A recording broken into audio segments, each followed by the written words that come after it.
Hello friends, आज हम लोग बात करने वाले हैं अपवाह तंत्र, प्रमुख घाटियाँ, प्रपात एवं झीलें, जो कि जियोग्राफी के टॉपिक हैं और TRE 4 के लिए बहुत ही महत्वपूर्ण है। इससे पहले हम लोग 20 क्वेश्चंस कर चुके थे, तो आज हम लोग 21 से देखते हैं। ये TRE 1.0, TRE 2.0 एंड TRE 3.0 तीनों के MCQ हैं, जिसको आप लोग एक जगह देख सकेंगे। तो हम लोग वीडियो को शुरू करते हैं। आज हम लोग प्रश्न नंबर 21 से आगे बढ़ते हैं। अगर आप लोग इसको पढ़ लेंगे तो फिर बहुत सारे क्वेश्चंस आप लोग को समझ में आ जाएंगे कि किस टाइप के क्वेश्चन पूछे जाते हैं। तो आज हम लोग की टॉपिक रहेगी अपवाह तंत्र, प्रमुख घाटियाँ, प्रपात एवं झील। तो 21 नंबर का क्वेश्चन देखते हैं। किनारे से मिलने वाली सबसे बड़ी सहायक नदी कौन सी है? गंगा नदी के दक्षिणी किनारे से मिलने वाली सबसे बड़ी सहायक नदी कौन सी है? तो इसका राइट आंसर आपका हो जाएगा ऑप्शन नंबर सी, सोन नदी।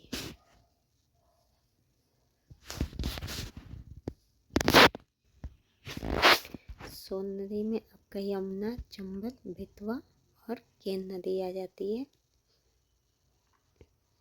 चारों नदियाँ आपके सोन नदी में मिलती हैं। यमुना या एक शारदा, घाघरा, राजी, गंडक, महानंदा, गोमती और रामगंगा, ये इसके नाम है। गंगा दक्षिणी के किनारे से मिलने वाली सबसे बड़ी नदी सोन नदी है। गंगा नदी में दाहिनी ओर से मिलने वाली भारत की सबसे लंबी नदी है। गंगा ब्रह्मपुत्र मिलकर विश्व का सबसे बड़ा डेल्टा का निर्माण करती है। 22 नंबर, शांत घाटी किस राज्य में स्थित है? चारों ऑप्शन देख लीजिए आप लोग। पांचवा ऑप्शन, तो जो ये शांत घाटी है वो आपकी केरल में।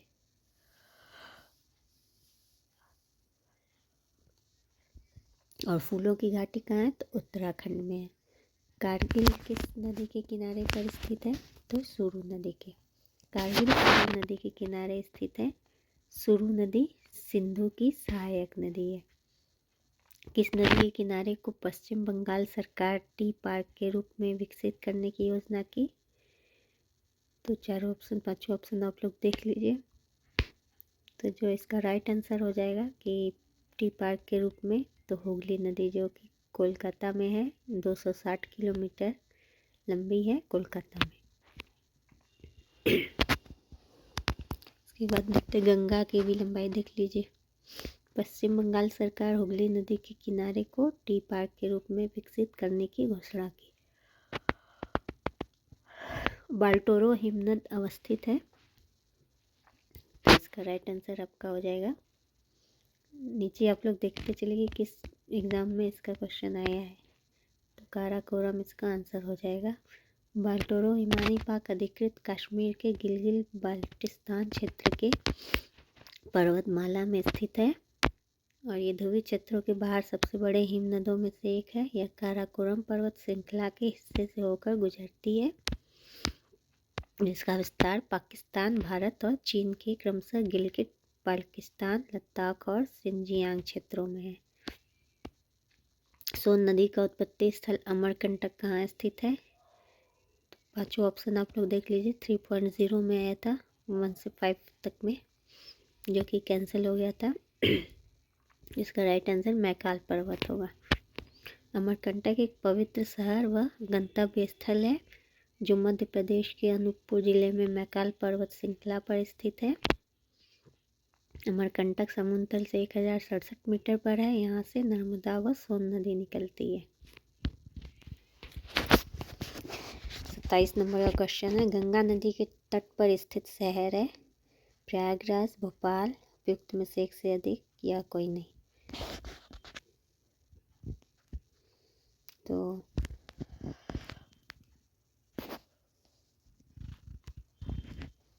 इसका राइट आंसर हो जाएगा प्रयागराज कानपुर, जो कि वाराणसी और पटना के बीच में है। गंगा नदी के तट स्थित प्रमुख शहर प्रयागराज, कानपुर, वाराणसी और हरिद्वार है। गंगा का उद्गम गोमुख हिमालय में हुआ, जो भारत की सबसे लंबी नदी है। इसका मुहाना बंगाल की खाड़ी में है। यह उत्तर प्रदेश के 28 जिलों से होकर बहती है। गंगा नदी उत्तर प्रदेश के 28 जिलों से बहती है। कौन सी नदी जो है भारत और नेपाल के बीच सीमा बनाती है? तो भारत और नेपाल के बीच जो है वो सीमा बनाती है आपकी काली नदी, जिसकी लंबाई है 350 किमी। गंडक की लंबाई है, नेपाल में नारायणी कहते हैं गंडक को। कोसी के बारे में जान लें तो नेपाल से निकलती है, बिहार का शोक कहा जाता है।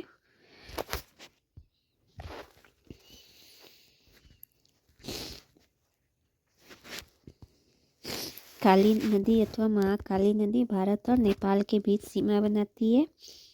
1916 में नेपाल और ब्रिटिश भारत के बीच हस्ताक्षरित सुगौली की संधि के तहत काली नदी को भारत के साथ नेपाल की पश्चिमी सीमा निर्धारित की गई थी।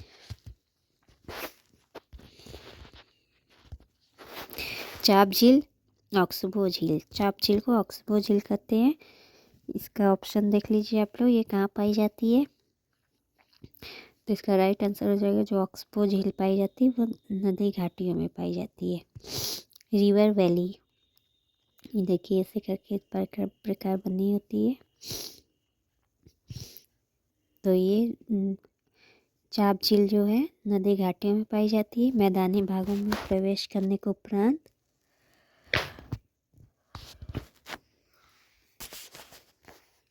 ये मोड़ नदी विषभ कहते हैं। इस घुमावदार मोड़ों के विस्तृत होने के उपरांत नदी अपने विषभ को छोड़कर सीधे मार्ग से प्रवाहित होती है।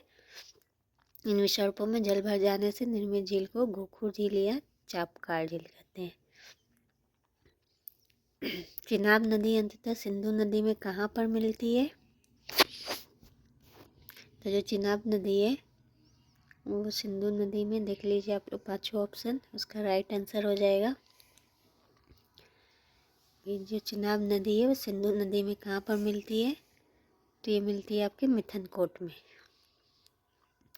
चिनाब नदी सिंधु की सबसे बड़ी सहायक नदी है। यह पहाड़ा लाचा दर्रे के दोनों ओर से निकलने वाली चंद्र और भागा नामक नदियों के तांडी में मिलने से बनती है।